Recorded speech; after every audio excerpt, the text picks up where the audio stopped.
యెహెజ్కేలు గ్రంథము 16వ అధ్యాయం 8వ వచనం. నేను నీ యొద్దకు వచ్చి నిన్ను చూడగా ఇష్టము పుట్టించు ప్రాయము నీకు వచ్చి ఉండెను. దేవుని సన్నిధికి వచ్చి గత జీవితంలో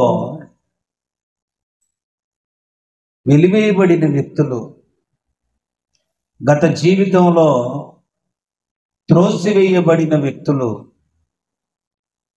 గత జీవితంలో అంటరాని వారిగా, ఎవరికి ఉపయోగం లేని వ్యక్తులుగా ఉన్నటువంటి వ్యక్తులు బయట పారవేయబడి చచ్చిన అపరాధముల చేత, పాపముల చేత చచ్చిన స్థితిలో ఉండ ఈ స్త్రీని రక్తంలో పొర్లాడుతుంటే దేవుడు వచ్చి చూసి, నువ్వు బ్రతుకు అని ఆ స్థితిలోనే ఆమెతో చెప్పాడంట. స్తోత్రం చెప్పండి. నువ్వెదుగు, వృద్ధియవు అని ఆయన వృద్ధిలోకి వచ్చేటట్టు ఆయనే తన శక్తిని, జ్ఞానాన్ని, తెలివిని, బలమును ఇచ్చి వృద్ధి కూడా చేశాడంట. అలా వృద్ధిలోకి వచ్చిన అమ్మాయి ఇక వివాహం చేసుకుందాం అనుకునేటువంటి వయసు వచ్చింది, ప్రాయం వచ్చింది. ఆయన దగ్గరకు వచ్చి చూసేవరకే, నేను నీ యొద్దకు వచ్చి నిన్ను చూడగా ఇష్టము పుట్టించు ప్రాయము నీకు వచ్చి ఉండెను గనుక నీకు అవమానము కలగకుండా నేను పెళ్లి చేసుకుని నీతో నిబంధన చేసుకొనగా నీవు నా దానవైతివి అన్నాడు. దేవునికి స్తోత్రం. ఏదో అంటరాని వ్యక్తి కనగానే ఒక తల్లి నాకు వద్దుపో అని ఏది ఉప్పు రాయకుండా, స్నానం చేయించకుండా, బట్ట చుట్టకుండా బయట పాడవేసినంత అసహ్యకరమైన జీవితంలో ఉన్న ఆ స్త్రీ, చావు బతుకుల మధ్యలో కొట్లాడుతున్నటువంటి ఆ స్త్రీ దేవుడే వచ్చి బ్రతుకని చెప్పినాక ఆమె ఎట్ట ఎదిగింది అంటే ఇష్టం పుట్టించే ప్రాయం దాకా ఎదిగింది. ఆమె చూడగానే ఇక ఎటు తిప్పలేకపోతున్నాడు కళ్ళు. ఆమెను చూసిన తర్వాత ఆమె లోపల ఉన్న సౌందర్యం, ఆమె లోపల ఉన్నటువంటి లక్షణాలు ఆయన ఎంతగానో ఆకట్టుకున్నాయి, ఆకర్షించాయి. ఎంతగానో ఇక నేను నిన్ను మ్యారేజ్ చేసుకుంటాను అనే అంతగా ఆమె దగ్గరికి వచ్చేసాడు. దేవుని సన్నిధికి వచ్చే బిడ్డలో ఇక్కడ దాకా ఎదగటానికి ప్రభు కొంత కృప చూపిస్తున్నారు, వీళ్ళు కొంత కష్టపడుతున్నారు. ఏంటంటే ఆ రక్తంలో, పాపంలో పొరలాడుతున్న చచ్చిన స్థితిలో ఉన్నటువంటి ఈ బిడ్డల్ని దేవుడు బ్రతికించి తన రక్తంతో కడిగి శుద్ధి చేసి బ్రతుకని చెప్పాడు. చచ్చిన స్థితిలో ఉన్నవాడిని బ్రతుకు అని అన్నాడు గనక వీళ్ళు బ్రతుకుతున్నారు. లేకపోతే వీళ్ళ పేరే చచ్చిన వారు, మృతులను పాతి పెట్టుకొందురు అన్నాడు యేసుప్రభువు వారు. దేవునికి స్తోత్రం. ఎవరంటే వాళ్ళు మృతులు అంటే చచ్చిన వారు. కానీ ఈ చచ్చిపోయే స్థితిలో ఉన్న మనల్ని చూసి ఆయన ఏమన్నాడంటే ఒక స్వరం, ఒక పలుకు పలికాడు. ఆ పలుకింది అంటే నీవు బ్రతుకు అనగానే బ్రతికాం. మరి ఎదుగు అన్నాడు, వృద్ధిలోకి రా అన్నాడు. అందుకని ఆయన మాట అందుకుని ఎదగటం ప్రారంభించాం. మనం ఎదిగే కొద్దీ మన రూపం మారుతుంది, మన అవయవాల యొక్క రూపం మారుతుంది. మనం ఎదిగే కొద్దీ ఆయనకు ఇష్టం పుట్టించే ప్రాయం మనలోకి వస్తుందంట. దేవునికి మహిమ కలుగును గాక. చెప్పాలి అందరూ. ఏమొస్తుందంట? ఎదిగే కొద్దీ ఆయనకు ఇష్టం పుట్టించే ప్రాయం మనలోకి వస్తేనేమో మన ధన్యులమే. ఎదిగే కొద్దీ ఆయనకి కష్టాన్ని తెచ్చే విధంగా ఉండటం పెద్ద ప్రమాదము. ఎదుగుతున్నాం అనుకుని ఎదిగి ఎదిగి ఎదిగి ఎదిగి నిబంధన చేసుకున్నాడు. అమ్మా, ఇక నేను నిన్ను చేసుకుంటా, ఇక నీతోనే నా జీవితం అని నిబంధన చేసినాక ఈమె దారి తప్పింది. ఇదే అధ్యాయంలో అవన్నీ నేను చెప్పదలుచుకోవాలి.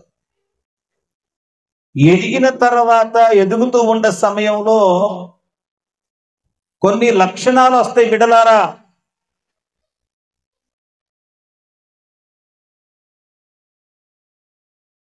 ఎదిగిన తర్వాత ఏ మనిషి జీవితంలో అయితే ప్రదానము చేయబడి ఈమె నా భార్య అని దేవుడు స్టేట్మెంట్ ఇచ్చిన తర్వాతే సాతాను హవ్వను చెరిపినట్లు మీ మనస్సులు చెరపబడి దేవునికి విరోధంగా నడుస్తారేమోనని భయమేస్తుంది అంటాడు. ఎప్పుడు? కొరింథీయులకు రాసిన 2వ పత్రిక 11వ అధ్యాయం 3వ వచనం.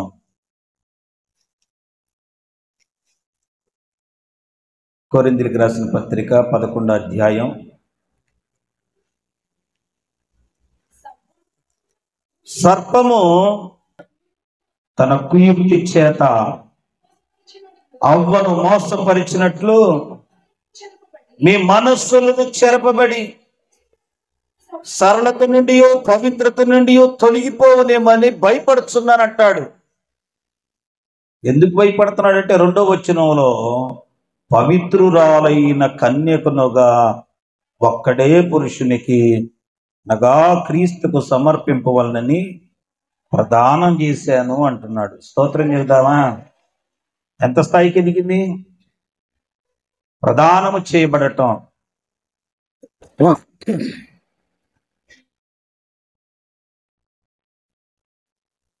యేసుక్రీస్తు తల్లి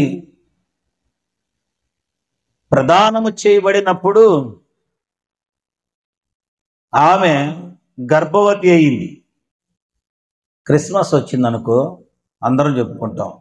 అసలు విషయం ఏంటి? ప్రదానం చేయబడిందా, పెళ్ళయిందా? మరి ఆయన ఏమన్నాడు యేసేపు గారు? నీ భార్యను చేర్చుకొనుటకు నీవు వెనువెరగొద్దు, భయపడొద్దు అని చెప్పాడు దేవదూత. అంటే ప్రదానము చేస్తే పెళ్ళైపోయింది అనేది మనకి అర్థమవుతుంది. ప్రదానం చేస్తే ఇప్పుడు ఈ యెహెజ్కేలు గ్రంథంలో పాపముల చేత అపరాధముల చేత చచ్చిన స్థితిలో వెళ్ళిపోయిన ఈ మానవ జాతిని దేవుడు బ్రతకమని చెప్పితే తన రక్తాన్ని ఇచ్చి తన రక్తంతో కడిగి వారి దోషాలను, పాపాలను, శాపాలను, వ్యతిరేకతను తీసివేస్తే ఆ కడగబడినటువంటి జనాంగం ఇప్పుడు ఎక్కడికి ఎదిగారు? ఇష్టం పుట్టించే ప్రాయంగా ఆ తర్వాత పెళ్లి చేసుకుందామని నిబంధన చేసుకునే స్థాయికి వచ్చేసారు. అంటే ప్రధానం అయిపోయింది. భార్య అనే పిలుపు వచ్చింది, కానీ ఇంకా భార్య అనే హోదా రాలా. భార్య అనే హోదా ఎప్పుడు వచ్చింది? మనం ఎత్తబడిన తర్వాత వచ్చి ఎత్తబడిన తర్వాత వచ్చే ఆ హోదా ముందు మనకి గ్రాంట్ అవ్వాలంటే ఇక్కడ మనం ప్రదానం చేసేదాకా ఎదిగింది అమ్మాయి. ప్రదానం చేసుకున్న తర్వాత పాడైపోయింది. దేవుని సన్నిధిలో దేవుని బిడ్డలు ఆత్మీయ అంతస్తులు ఎదిగే కొద్దీ పడిపోయే అంతస్తు పెరుగుతుందని అర్థం. ఎంత ఎత్తు ఎదిగితే అంత పైనుంచి కింద పడ్డావని అర్థం. అసలు ఎదగనోడు పడతాం ఏడంది? కూర్చోలేనోడు, నిలబడలేనోడు పడ్డాడని చెప్పడానికి ఉందా? ఎందుకని లేదు?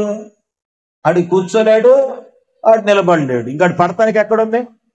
పడే ఉన్నాడు.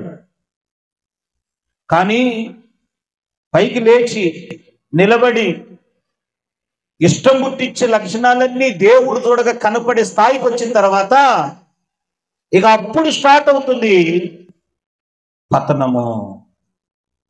ఆ అంతస్తులకి వెళ్ళి పడటం చాలా పెద్ద బాధాకరము.